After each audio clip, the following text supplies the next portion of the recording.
Imagine a coastline that is, home to over 1 billion people.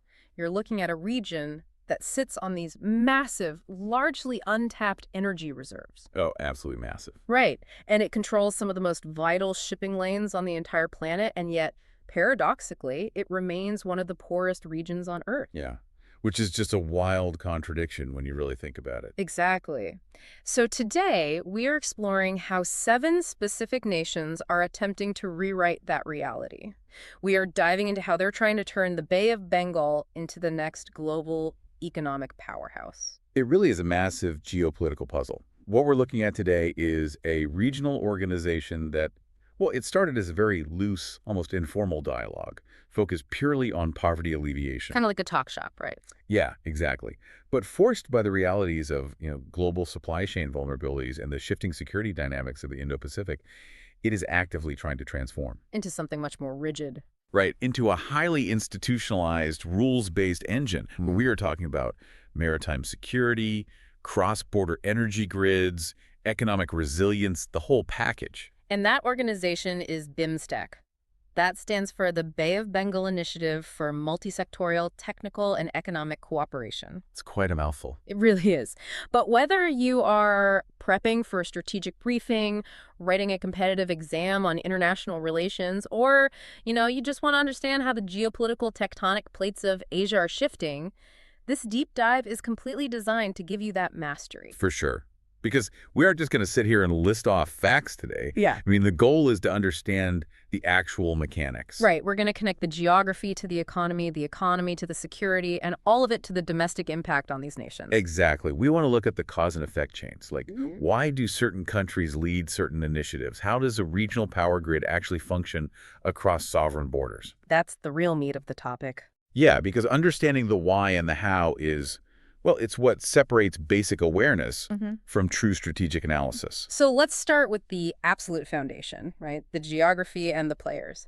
Bimstec comprises 7 member states, and it's crucial for you to mentally map this out as we go. Mapping it out is key. Right, so we have Bangladesh, India, Myanmar, Sri Lanka, Thailand, Bhutan, and Nepal. Now, when you look at that list, you realize pretty quickly this isn't just a South Asian bloc. No, not at all. It spans South Asian countries and Southeast Asian countries, all connected by or reliant on the Bay of Bengal coast. I mean, it is a literal physical bridge between two distinct geopolitical zones. And that bridging function that is the entire reason this block has potential. Yeah. If you step back and, look at the broader regional dynamics, specifically how nations are just desperately trying to build resilient supply chains. Supply chains that don't rely entirely on global superpowers, right? Exactly. The Bay of Bengal is the geographic center of that effort. It connects the sheer economic and demographic weight of South Asia, primarily India and Bangladesh, with the tiger economies of Southeast Asia, like Thailand. But you hit on the most critical dichotomy earlier, which the source material explicitly notes. This is one of the poorest regions globally, yet it possesses immense energy potential. Yeah, that friction. Extreme poverty living right next door to massive unextracted wealth. That is the root cause of why Bimstec even exists. It's the classic resource curse scenario, but spread across an entire maritime region. Precisely. Now, to understand how they are trying to solve this, we really have to look at their timeline.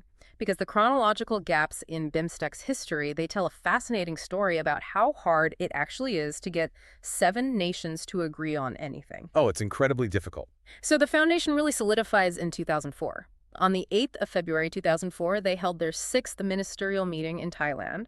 And at this meeting, they made a major structural decision. Right, the biennial mandate. Yeah, they mandated that summit meetings of the heads of state should be held every 2 years. Which is, a very standard diplomatic mandate. You set a biennial schedule to ensure consistent, top-level political engagement. Right, and they started off super strong. Just a few months later, on the 31st of July, 2004, the very first summit meeting of heads of countries was held in Bangkok.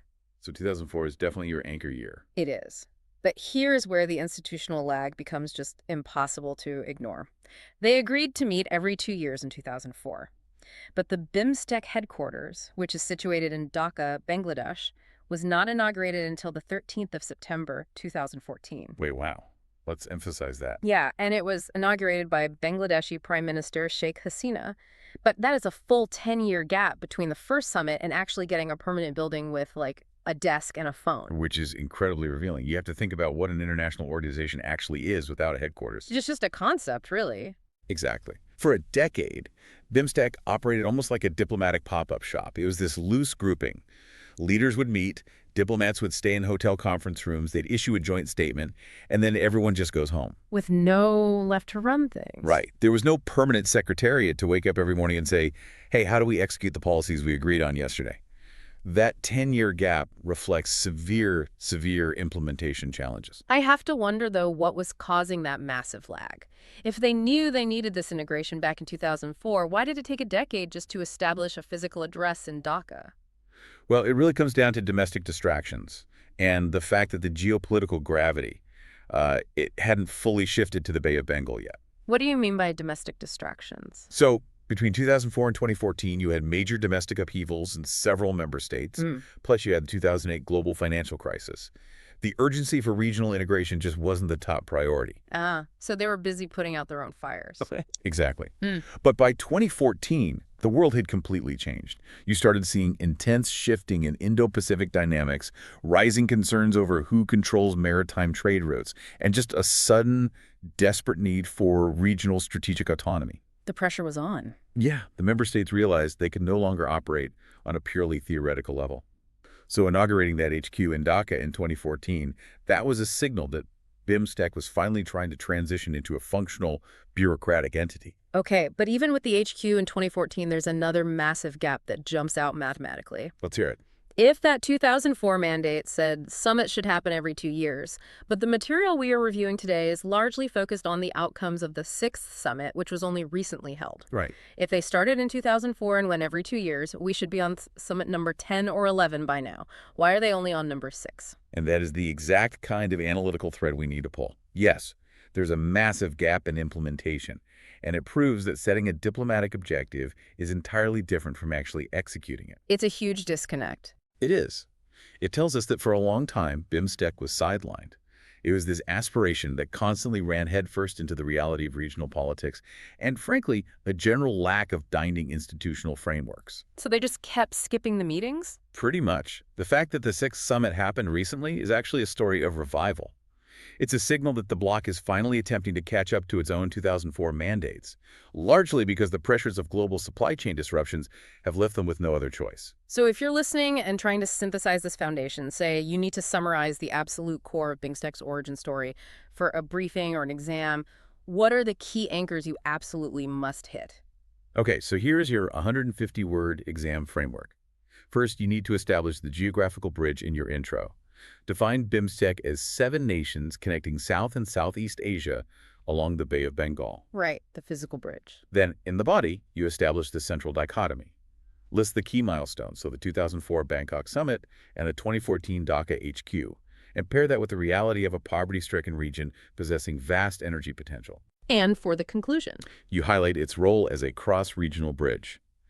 The key words you definitely want to underline in your answer are Bay of Bengal, 2004 Summit, Dhaka HQ, and energy potential. that makes perfect sense. It's really a region waking up to its own potential purely out of necessity. Absolutely. So how does an organization with a historically spotty track record actually manage cooperation across 7 very different countries? Well, they do it by dividing up the work. Right.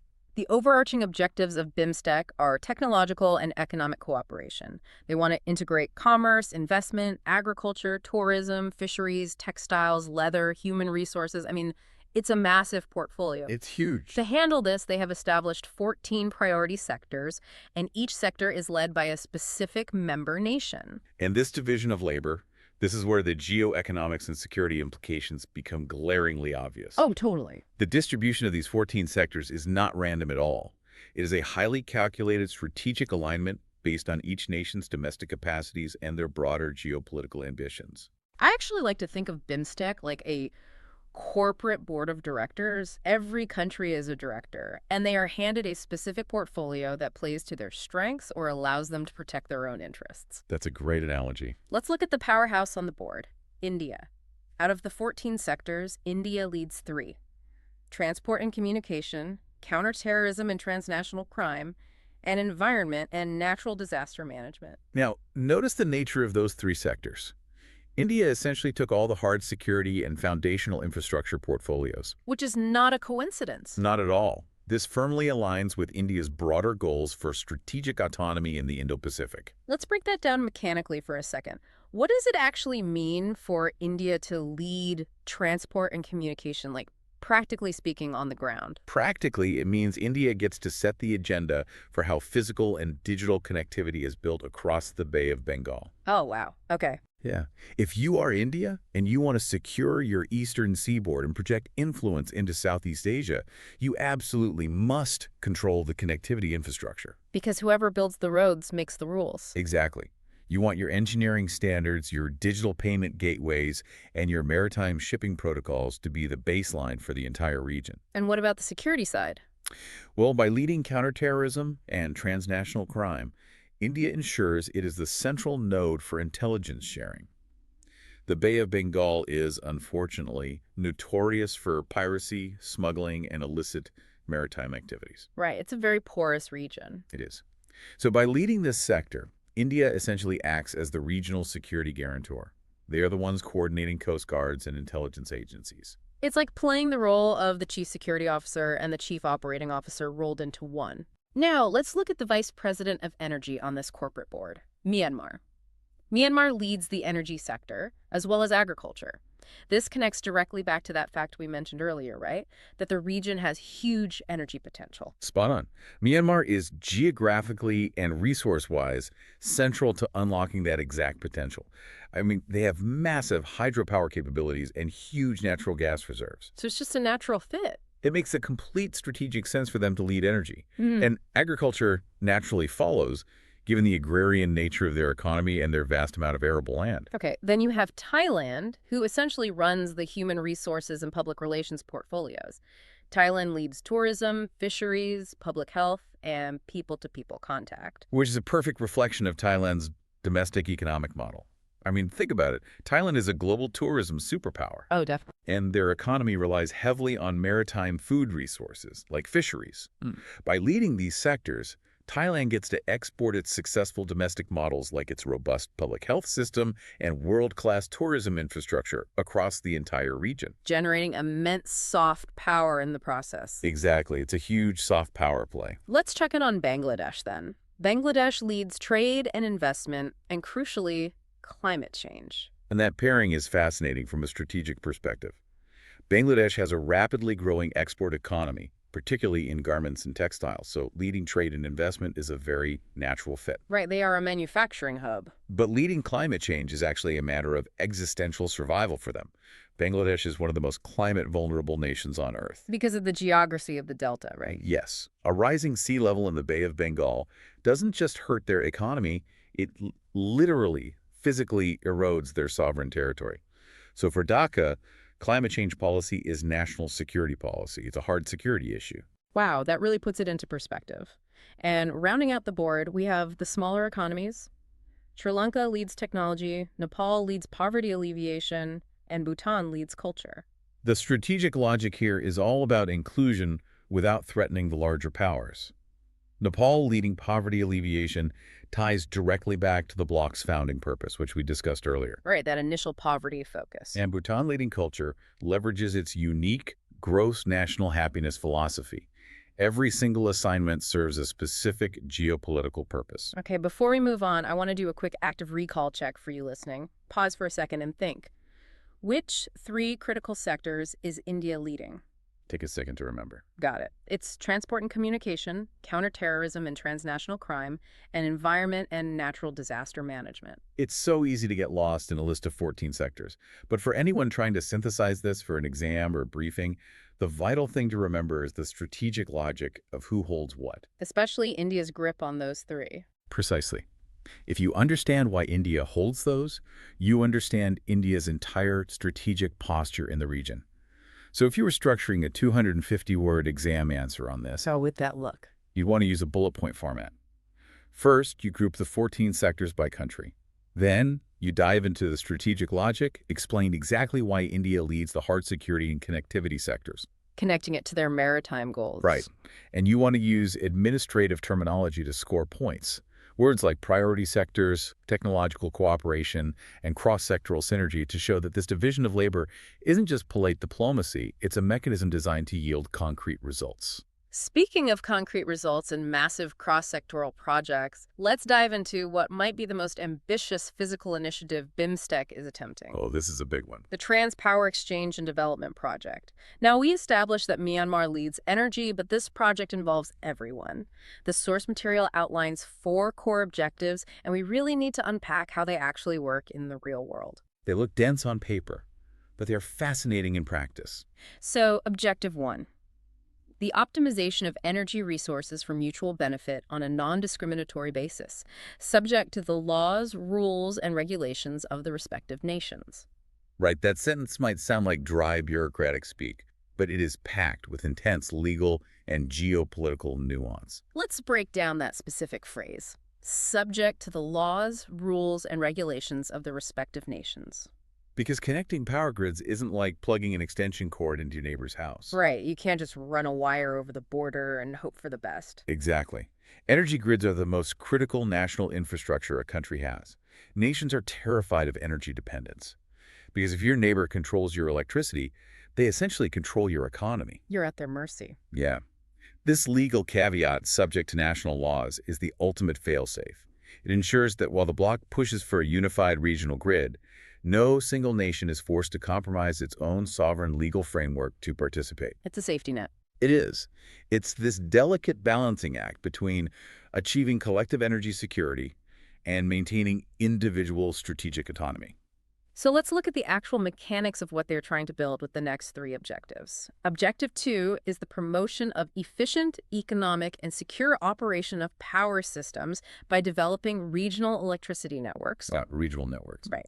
Objective 3 is optimizing capital investment for additional capacity generation. And Objective 4 is the actual power exchange through cross-border interconnections. This is a brilliant cause and effect chain, and you need to memorize this flow. It starts with Objective 3, Huh. optimizing capital investment. Why start there? Because building power plants, especially massive hydroelectric dams or solar farms, is incredibly expensive.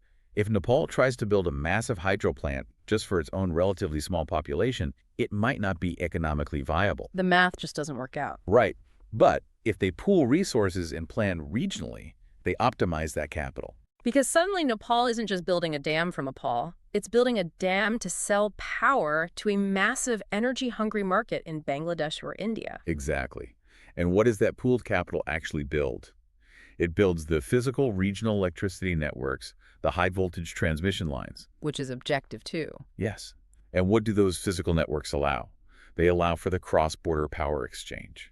So, mechanically speaking, if Bhutan has a massive surplus of hydropower during the monsoon season, but Bangladesh is experiencing an energy deficit and severe heat waves, they can exchange that power seamlessly. Yes. And what is the end result of that seamless exchange?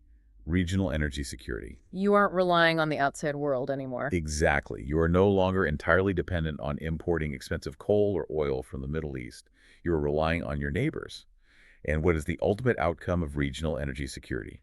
Geopolitical stability. It all connects. It does. You move from optimizing capital investment to physical regional electricity networks to cross-border power exchange to regional energy security, all the way to geopolitical stability. That is the strategic logic of the Trans-Power Exchange. I love that chain, but I have to play devil's advocate here, looking at the power dynamics. Go for it. We established earlier that Myanmar leads the energy sector for Bimstec. How does India, which is a massive emerging superpower, navigate plugging its grid into a network where Myanmar is theoretically the lead coordinator? It seems risky, right? Yeah. Isn't it a massive risk for India to create energy dependence on a cross-border network in a region that is, frankly, known for domestic instability? That is the exact strategic dilemma India faces, and navigating it requires immense diplomatic finesse. And this is exactly why India insisted on leading the transport and communication sector. So where are you going with this? You cannot separate the concept of energy exchange from the physical infrastructure required to transport it. India is essentially saying to the bloc, look, Myanmar, you can lead the policy coordination for energy, but we are going to control the physical grid infrastructure. The actual wires and towers? Precisely. Furthermore, That legal caveat we discussed, subject to national laws that acts as India's legal shield. India is actively utilizing Bimstec to create alternative regional supply chains. They want to reduce their dependence on extra-regional powers, like relying heavily on oil from the Middle East or renewable technology from China. They want self-reliance. Yes, but they are carefully structuring this integration so that it doesn't become a new vulnerability. It is about creating interdependence, Yeah. but largely on India's terms. So to pull those revision threads together for you listening, the Trans-Power Exchange isn't just about keeping the lights on. It's about optimizing capital to build physical cross-border grids, which creates regional stability, all while carefully navigating national sovereignty and India's need to control the physical infrastructure. Beautifully summarized. Now, let's pivot to where all of this theoretical planning hits reality. Let's talk about the geopolitical implications and the highlights of the pivotal Sixth Summit, because this is where Bimstec truly evolves from a forum into a force. The Sixth Summit was a massive turning point. It really was. The overarching theme of the Sixth Summit was the adoption of the Bimstec Bangkok Vision 2030. The text describes this as a first-ever strategic roadmap aiming for a prosperous, resilient, and open region by 2030. They use the acronym PRO-BIMSTEC, right? Exactly. Pro-Bimstec. Prosperous, resilient, open. It focuses on economic integration, connectivity, and human security. We really need to pause on the word open in that acronym because it is doing a lot of heavy geopolitical lifting. It's not just a filler word? Oh, not at all. In the diplomatic lexicon of the Indo-Pacific, open is not a generic buzzword. It is a highly specific, targeted signal regarding maritime security and freedom of navigation. Before we go deeper into that, for those who might just read the headlines, what does freedom of navigation actually mean in this context, and who is it signaling? Good question. It generally means that international waters must remain accessible to all nations for trade, without any single nation claiming ownership or artificially restricting movement. Which points directly at the South China Sea issue. Exactly. When Bimstec says they want an open region, it aligns perfectly with broader regional security strategies like those discussed in the Quad. Remind us who is in the Quad again? The Quad is the strategic security dialogue between India, the U.S., Japan, and Australia. The Quad constantly emphasizes a free and open Indo-Pacific as a direct pushback against any unilateral dominance of sea lanes, specifically referencing China's aggressive posturing. So by adopting the Bangkok Vision 2030, Bimstec is kind of echoing that sentiment. It's more than echoing. They aren't just printing a nice brochure. It is making a declaration of strategic intent. They are stating on the record that the Bay of Bengal will remain accessible, economically integrated, and resilient against supply chain shocks. And to back up that vision, the Sixth Summit delivered a massive institutional game changer. Yes, the rules. Right. The adoption of the rules of procedure for Bimstec mechanisms. The source explicitly notes this gives the grouping a more systematic and rules-based operational framework. And this brings us full circle to the very beginning of our conversation. Remember that decade-long gap between the 2004 summit and the 2014 headquarters? The pop-up shop era. Right. That happened because they lacked a systematic framework. They had no rule book. So the adoption of these rules of procedure represents a monumental institutional shift. It's the difference between a casual club and a formal corporation. Exactly. Bimstec is no longer just a loose dialogue where leaders take a group photo and make vague promises. The rules of procedure and the Vision 2030 document act as binding institutional and legal anchors. So it's finally growing up. It is. This is the mechanical process of transitioning into a functional geo-economic bloc capable of executing complex treaties. And they proved they could execute complex treaties at this very summit by signing the Agreement on Maritime Transport Cooperation. The stated intent of this agreement is to improve connectivity, reduce shipping and trade costs, and strengthen supply chains among the Bimstec region. You absolutely have to connect this Maritime Transport Cooperation Agreement directly to the broader Indo-Pacific dynamics we just talked about. Because it's all about trade routes. Right. The Bay of Bengal isn't just some regional backwater. It is a primary artery for global trade. So why does a regional maritime agreement matter so much right now? Like, why the sudden urgency? Because of what is happening globally. We are seeing a general weakening of the World Trade Organization, or WTO. Which is supposed to be the global referee. Exactly. The WTO is the global body that traditionally resolves trade disputes and enforces rules. But it's struggling to function effectively amidst rising geopolitical tensions. We are seeing the outright weaponization of global trade, sanctions being thrown around, and constant supply chain disruption. Right, the whole system is shaky. In that environment, relying purely on global bodies is incredibly risky. By signing this maritime agreement, lowering shipping costs, and integrating their port logistics, these 7 nations are actively building a regional fortress. A fortress of trade. Yeah, they're building regional supply chains that are inherently resilient to global shocks.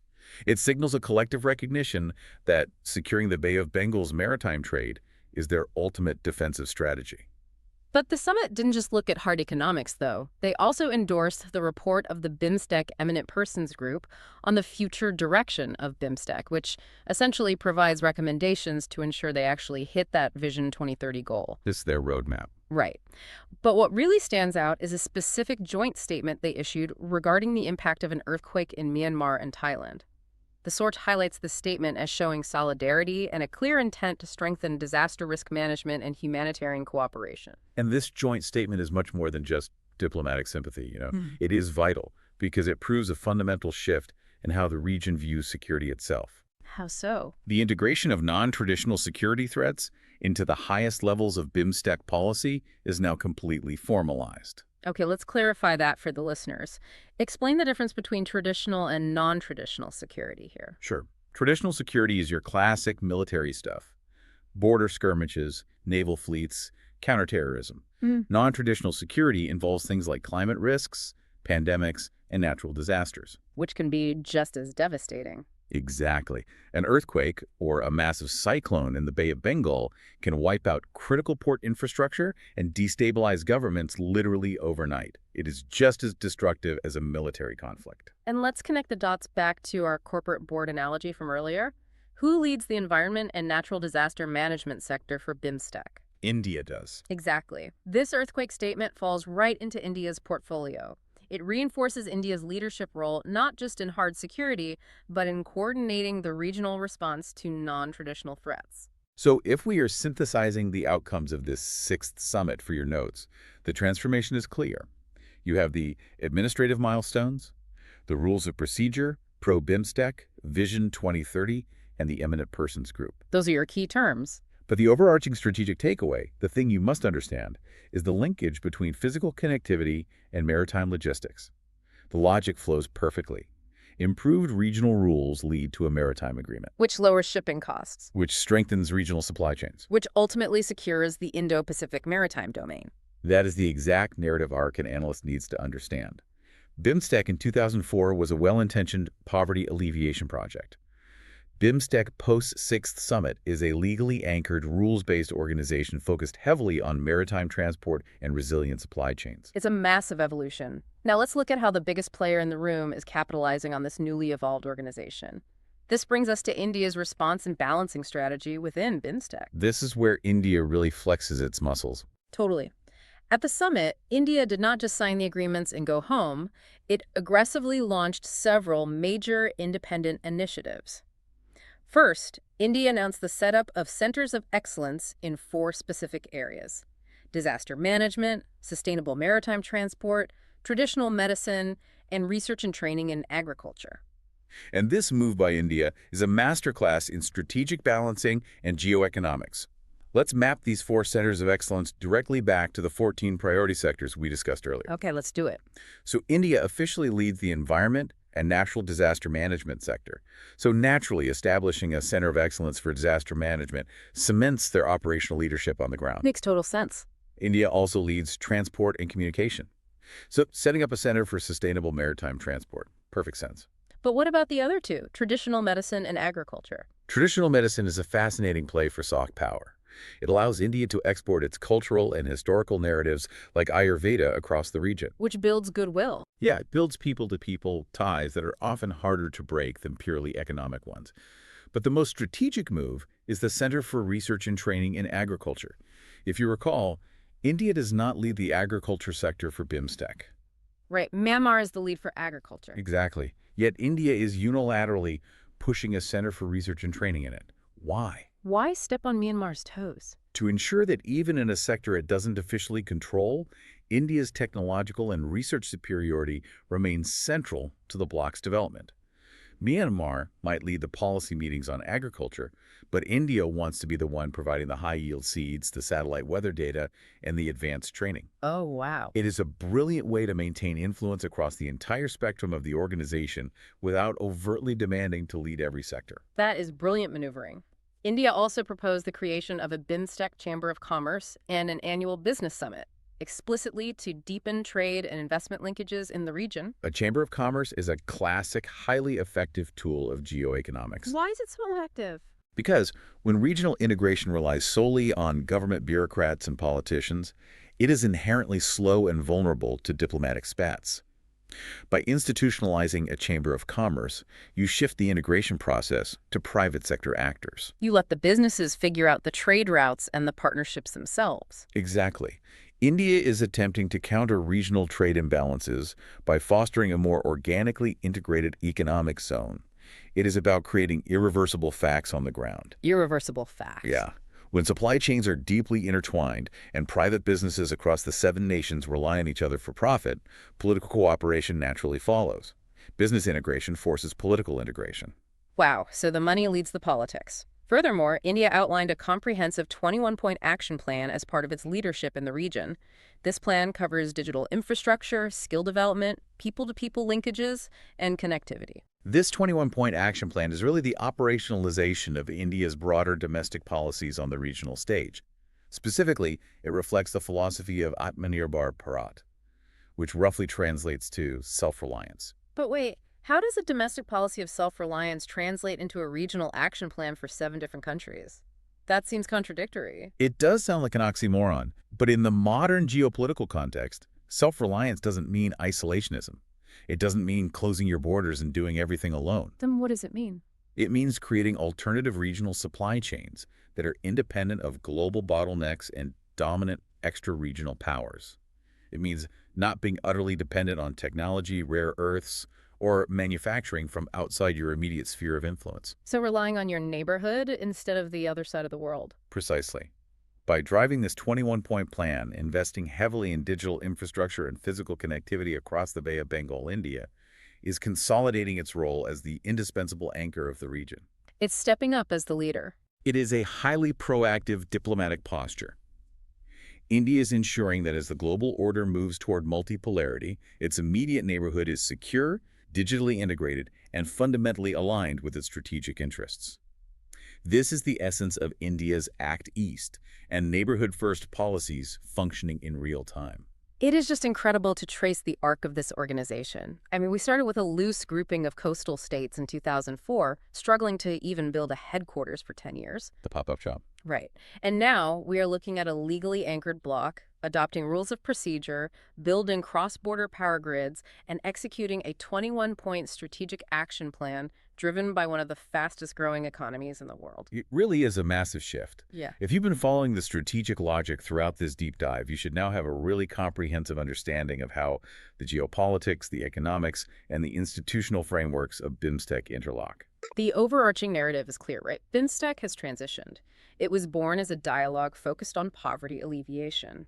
Today, forced by the realities of global supply chain vulnerabilities, it has matured into a rules-based engine focused on maritime security, cross-border energy integration, and economic resilience. Every date, every sector assignment, and every outcome of the 6th summit reflects this shift toward hard geoeconomics. So let's do a rapid conversational recap to lock in the most vital points before we go. First, the geography. 7 members connecting South and Southeast Asia, Bangladesh, India, Myanmar, Sri Lanka, Thailand, Bhutan, and Nepal. The literal bridge across the Bay of Bengal. Next, the timeline. The anchor year is 2004 with the Bangkok summit, but the institutional lag meant that Dhaka HQ wasn't inaugurated until 2014 by Sheikh Hasina. Showing the massive implementation challenges they faced early on. The division of labor. There are 14 priority sectors, with India strategically holding the reins on transport and communication, counterterrorism, and disaster management. And remember, Bangladesh notably leads climate change. Because for them, climate change is a hard security issue. Then the energy play. The Trans-Power Exchange project, designed to optimize capital and build physical cross-border grids for regional stability, all while respecting national sovereignty laws. Linking physical infrastructure to geopolitical stability. The institutional leap. The Sixth Summit, which adopted pro-Bimstec, standing for a prosperous, resilient, and open region, it established binding rules of procedure and locked in the Maritime Transport Agreement to secure supply chains. Moving from a loose forum to a legally anchored corporation. And finally, India's Balancing Act, driving the 21-point plan, proposing a Chamber of Commerce, and setting up centers of excellence to project both hard and soft power across the Bay of Bengal. If you keep those connections tight, how the geography necessitates the energy sharing, how the energy sharing requires legal frameworks, and how those frameworks build maritime security, you will truly understand the strategic value of the region. We've unpacked the history, the mechanics, and the massive shift toward a rules-based regional power today. But before we wrap up, I want to leave you with a provocative thought to mull over as you continue to analyze this space. Leave them with something big. With Bimstec now establishing formal rules of procedure and locking in a 2030 vision for maritime and energy integration, how long until these cross-border power grids and maritime agreements fundamentally rewrite the trade dynamics of the broader Indo-Pacific? It's a huge question. If the Bay of Bengal becomes truly integrated, how does that shift the balance of power on a global scale? Keep that strategic logic in mind as you prepare. We will see you next time.